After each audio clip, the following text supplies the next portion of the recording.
जय श्री कृष्ण जी की जय, भगवत गीता जी की। संबंध भगवान के नित्य निरंतर चिंतन से भगवत प्राप्ति की सुलभता का प्रतिपादन किया।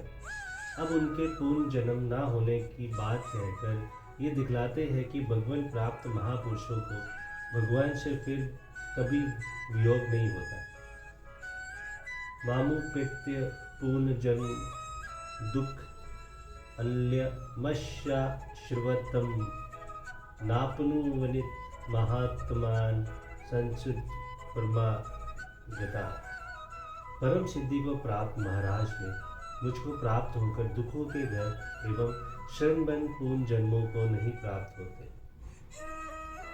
परम सिद्धि क्या है और महात्मा शब्द का प्रयोग किसके लिए किया गया है?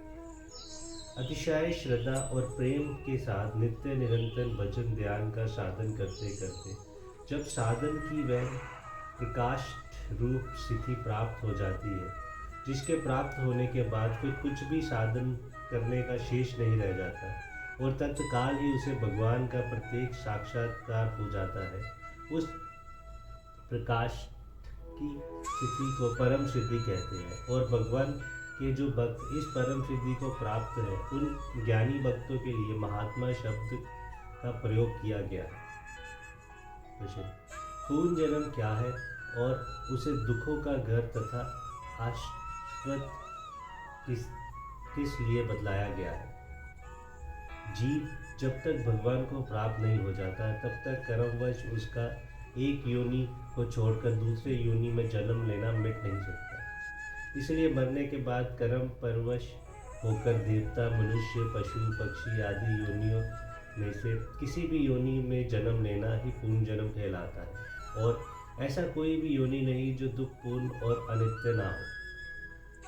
जीवन की अनित्यता का प्रमाण तो मृत्यु है ही, परंतु जीवन में जिन वस्तुओं से संयोग होता है उनमें भी कोई वस्तु ऐसी नहीं है जो सदा के ही रहने वाली और जिससे सदा संयोग बना है।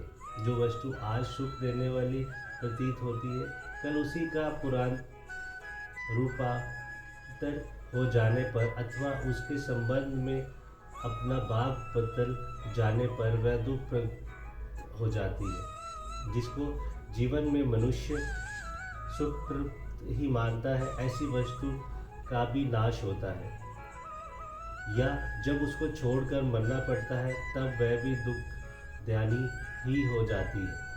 इसी के साथ प्रत्येक वस्तु यह स्थिति भी कमी का बोध और उसके विनाश की आशंका तो सुख दुख देने वाली होती ही है। सुख रूप दिखाने वाली वस्तुओं के संग्रह और भोग में आस्तिक वश जो पाप किए जाते हैं, उनका परिणाम भी नाना प्रकार के कष्ट और नरक के अंतनाओं की प्राप्ति भी होती है। इसी प्रकार पूर्ण जन्म से गर्भ से लेकर मृत्यु पर्यंत दुख ही दुख होने के कारण उसे दुख का घर कहा गया है। और किसी भी योनि तथा उस योनि में प्राप्त भोगों का संयोग सदा न रहने वाले होने से उसे अश्वत बतलाया गया है। उपयुक्त महात्मा पुरुषों का पूर्ण जन्म क्यों नहीं होता? इसीलिए ही नहीं होता कि उन अन्य प्रेमी भक्तों को भगवान की प्राप्ति हो जाती है। ये नियम है कि एक बार जिसको समस्त सुखों के अनंत सागर, सबके परमाधार, परम आश्रम, परमात्मा, परम पुरुष भगवान की प्राप्ति हो जाती है, उसका फिर कभी किसी भी परिस्थिति में भगवान से वियोग नहीं होता। इसीलिए भगवत प्राप्ति को जाने के बाद फिर से संसार में जन्म लेना नहीं पड़ता, ऐसा कहा गया है। जय श्री कृष्ण जी, जय।